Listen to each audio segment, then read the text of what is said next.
probably too much in the dark here, huh? This is a test, otherwise, you know, in said new environmente here, they'll probably need another light. I always need, there's never a light exactly where you need one.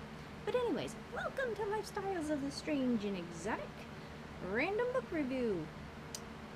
As I am going to try to remember how to work this. Okay. There we go. And this book is something you probably won't be seeing. How I Killed Pluto and Why It Had It Coming by Mike Brown.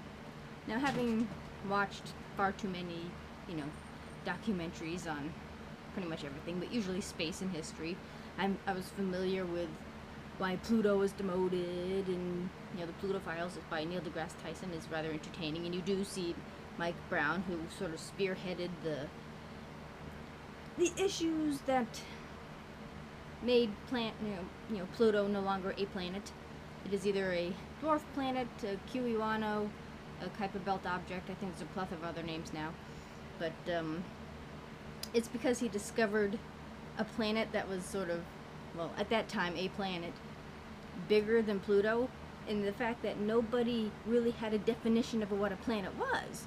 We had been going by planet, which means wanderer, and we all sort of assumed, okay, we got the 4 little rocky planets, one of which we are, and then you got the 4 gas giants, and then you had Pluto, which is like the period at the end of our solar system sentence.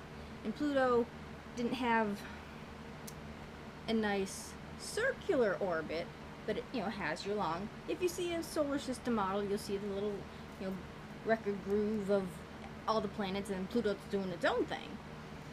So when they discovered the Kuiper Belt, which is sort of the asteroid belt outside of Neptune, it kind of threw everything all in chaos. So now that they discovered all these other things, they kind of needed to rethink what planet, to give an actual definition to planet. And then the International Union of Scientists, the IAU anyway, finally got off its butt and decided, okay, we are going to, decide what this is. So this book basically starts from,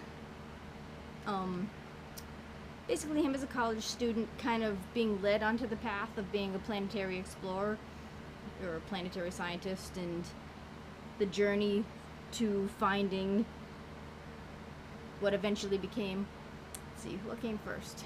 War, then Xena, and I didn't realize that Xena had a moon that, of course, they named Gabrielle, and near the end of the book, it kind of feeds back in sort of the inside joke, and Xena became Eris eventually. These are all temporary names, so you had Xena, you had Easter Bunny, and you had Santa.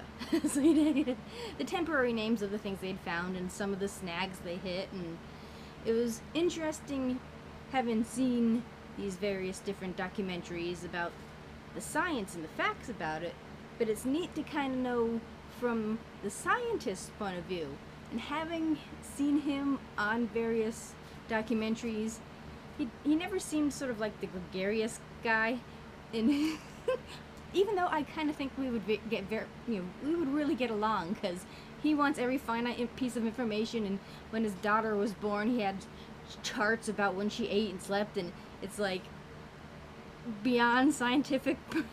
So I totally related to his brain pattern there.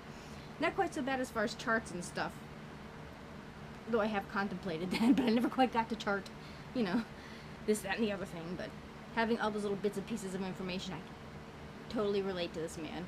But when you read the book, it's it was surprising how lighthearted it was, and it's an easy read. You don't have to be, a theoretical physicist or a planetary scientist.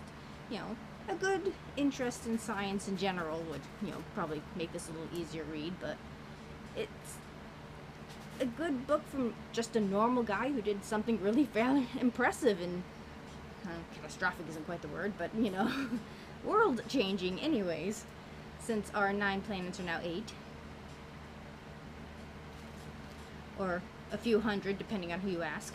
So, I was very surprised about how much I enjoyed this book. It was a fairly quick read, fairly easy read. It was entertaining, and I kind of felt I got to know the man behind the sort of controversy. And, you know, once I review the Pluto files and see his part in it, I'll get to see him in a new light, you know. And he has more of a sense of humor than I realized, and it's a fun book. I found it fun anyways. Did you enjoy it?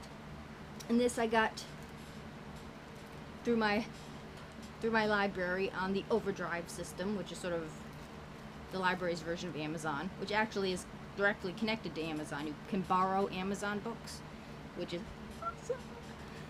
So, very happy to read this. Very quick read, it's like 200-300 pages. Definitely recommend it if you're into science, especially astronomy and, you know, things like that. Very glad I got it. Now I've just got to finish the other books, and this can go back to the library. Thank you for watching. Do rate a thumbs up for books in general, and the fact that you can now borrow library books in this format, which makes things so much easier, especially when you can't find the time to physically get to a library. That's a major plus. Yeah, do comment down below if you've read this book and what your opinions are on it. And subscribe. There's always room for one more at the Strange and Exotic. See you next time. I still think these buttons should be flipped.